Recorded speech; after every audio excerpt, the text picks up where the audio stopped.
যুক্তরাষ্ট্রের president Donald Trump দাবি করেছেন তিনি ইরানের সর্বোচ্চ নেতা আয়াতুল্লাহ আলী খামেনিকে হত্যার হাত থেকে রক্ষা করেছেন।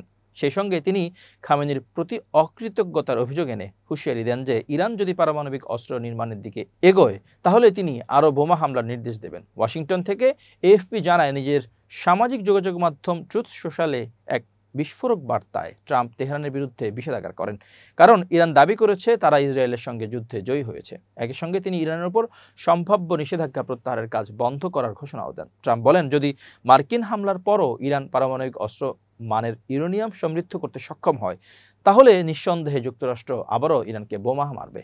ইসরায়েলকে হারিয়েছেন এবং যুক্তরাষ্ট্রকে চড় মেরেছেন বলে খামেনির বক্তব্য উল্লেখ করে ট্রাম্প বলেন, এ এক প্রকার অকৃতজ্ঞতা। ট্রাম্প লিখেছেন, আমি জানতাম তিনি কোথায় আশ্রয় নিয়েছেন এবং আমি ইসরায়েল কিংবা বিশ্বের সবচেয়ে শক্তিশালী যুক্তরাষ্ট্রের সশস্ত্র বাহিনীকে তার জীবন শেষ করতে দিইনি। আমি তাকে এক ভয়াবহ ও লজ্জাজনক মৃত্যুর হাত থেকে রক্ষা করেছি, অথচ আমাকে ধন্যবাদ প্রেসিডেন্ট ট্রাম্প পর্যন্ত বলা হলো না।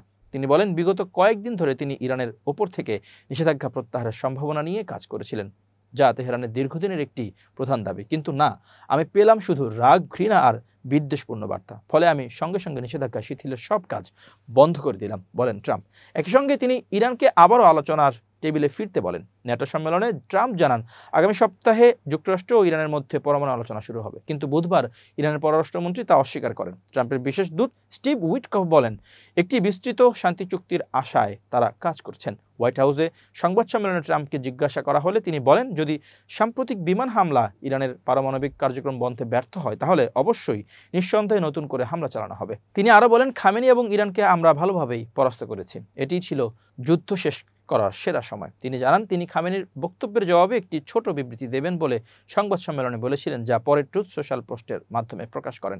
সে পোস্টে ট্রাম্প বলেন, খামেনি অসত্য ও বোকামিপূর্ণভাবে দাবি করেছেন যে ইরান 12 দিনের যুদ্ধে জয়লাভ করেছে। একজন ধর্মবিশ্বাসী মানুষ হিসেবে তার মিথ্যা বলা উচিত হয়নি, যোগ করেন ট্রাম্প।